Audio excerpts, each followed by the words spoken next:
looking at B.B. King's style through the lens of one of my favorite solos of his. It is Help the Poor off of the Riding with the King CD he did with Eric Clapton. As with all my other videos, obviously my playing is not B.B. King. If I could play like B.B. King or Jimi Hendrix, I probably wouldn't be sitting here giving lessons in my office, right? But the point of the lessons is to give you some tools to improve your playing, not to mimic note for note these great players. So there were some things in that solo that, as I'll show you, were probably not exactly the way BB plays it, but hopefully enough that again, you'll get the tools. And on that note, I want to thank my subscribers, 5,500 or so as of recently. Thank you for all your comments, emails, etc. I don't have time to reply to them all, but I do truly appreciate them, and those of you who get what I'm trying to do here. So, Help the Poor is in D minor.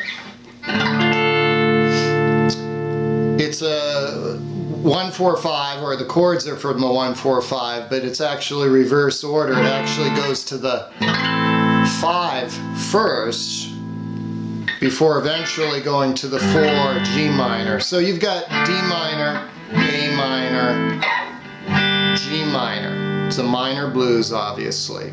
And incidentally, same chord progression, same kind of Latin beat as Black Magic Woman, for those of you who know that tune. It also goes to the 5 before eventually getting to the 4. Alright? BB plays it in the 10th position, which is the first position D minor pentatonic. Again, if you don't know your pentatonic scales, you should certainly be aware of those before tackling this lesson. One of the signatures of BB's style is his mixing of the major and minor pentatonic scales. This one is almost entirely minor, although I will point out a couple of places in the solo where he ventures into the major. Okay, so starts off with a really standard phrase. Couldn't be easier. Again, 10th and 12th frets, 4th and 3rd strings. Just a little wiggle on that 12th fret, 3rd string. And then he kind of goes. So it's essentially the same notes, or it is the same notes. So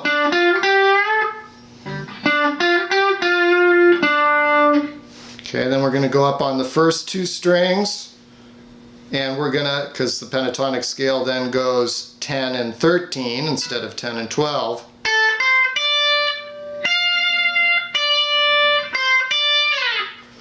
Okay, he does a little slide off of that last note of that phrase. Phrasing being another key component of BB's style is just the impeccable phrasing. Each little phrase that he throws into this solo can stand alone. It's gold. It's gold, baby! Okay, so that's, again, why I'm showing you this stuff. You can steal some of these licks.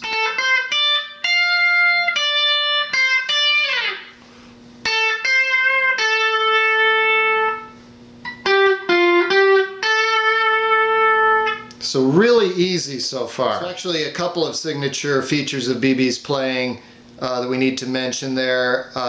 First on that first 2 string lick.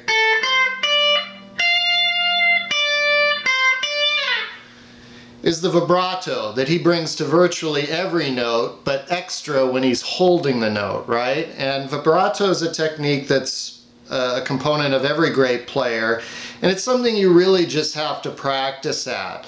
Someone can't teach you how to wiggle your wrist or your hand in precisely the right way. It's just something you have to feel. But just be aware of it.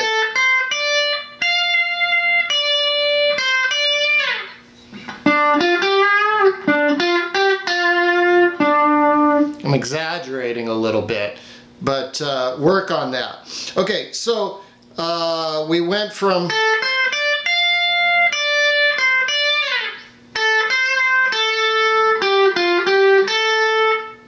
Okay, now the punctuation mark he puts in is, he just chirps this little, and it's that B note at the 12th fret second string, which is part of the major pentatonic scale. So he's in a minor blues, right? So he's sticking in the minor pentatonic scale, but as this little punctuation mark, he just throws in this little note from the major scale. It's beautiful. It's amazing little technique he does. All right. Then this next thing, he's also kind of going between major and minor because he's hitting that 12th fret first string note, which is out of the major pentatonic, and he's bending it up to that 13th fret, which is out of the minor pentatonic. And maybe even a little higher, he's maybe even taking it up to the note of the 14th fret, which is an F sharp. And he's kind of just, he's squeezing it, he's raking it, he almost gets a little pinch harmonic going, which is just kind of unusual for BB. That's one, again, that you're just going to have to work on, you're going to have to hear. But the bending of that note, as well as doing it on the B string, the second string, is typical BB. Again, it's that playing from the major to the minor pentatonic note. So he releases it to the 10th fret note, the tonic, the 1. And then this is the part I referred to at the beginning where I don't have it exactly like BB, because he's just wandering. He does this kind of descending.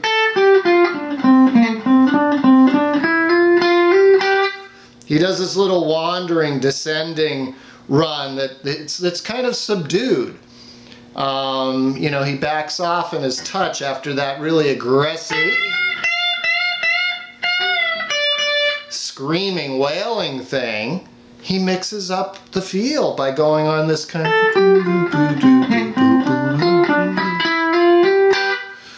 and he ends that one with a punctuation too. But the interesting thing about the wandering lick, two interesting things. He especially hits that B flat note at the 13th fret, 5th string. And the reason that's interesting is it's out of the scale. It's not in the minor pentatonic, but what it is out of the G minor chord, okay?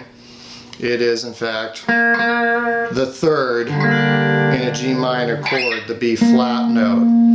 So, obviously that's where the chord progression is at that point. It's over the G minor where he does that wandering little riff, which is mostly, again, out of the D minor pentatonic, but he also throws in a note out of the chord, playing over the chord changes. He also throws in a note from the minor pentatonic. He throws in that 9th fret, 3rd string note. Excuse me, from the major. So he does two things in that descending riff. He throws in a note that is not in either the D minor or major pentatonic scale, but rather playing the chord changes, which I've taught you in other lessons is sort of the two techniques that guitarists use. They either play out of scales or they play over the chord changes. He's doing both in this solo. And then he also throws in that, again, major to minor little passing note there, 9th fret, 3rd string. And then the cool thing is he ends it with that punctuation of a little chirping. It's a double stop, 12th fret, 3rd and 2nd strings. So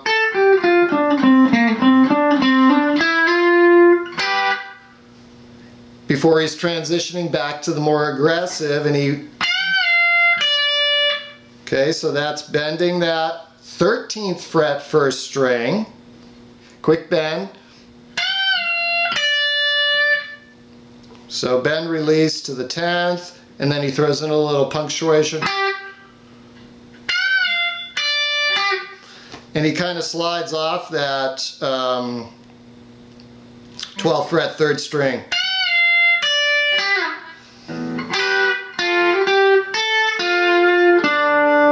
Really nice lick there. That double stop again.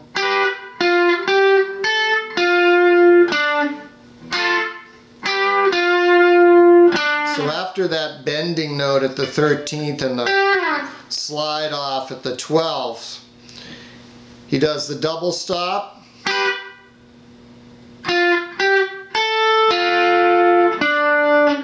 Okay.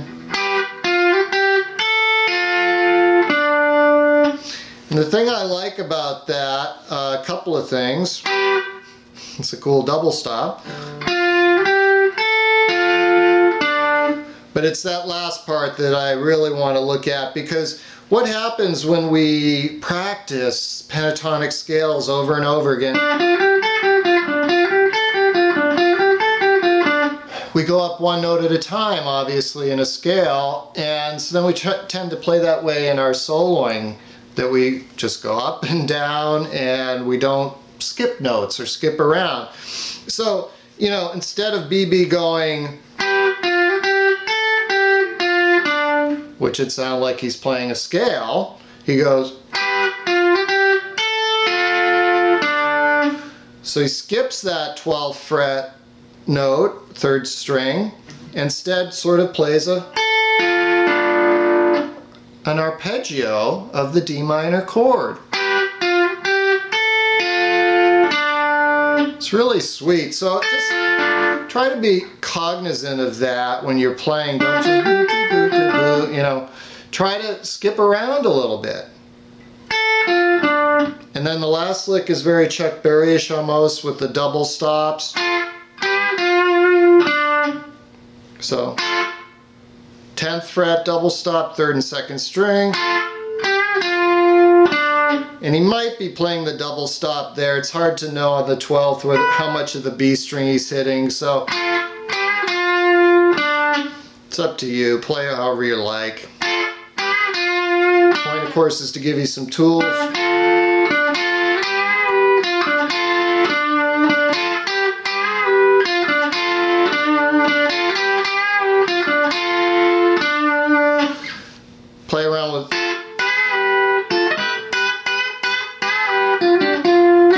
Play around with those double stops. So a little taste of B.B. King's style today.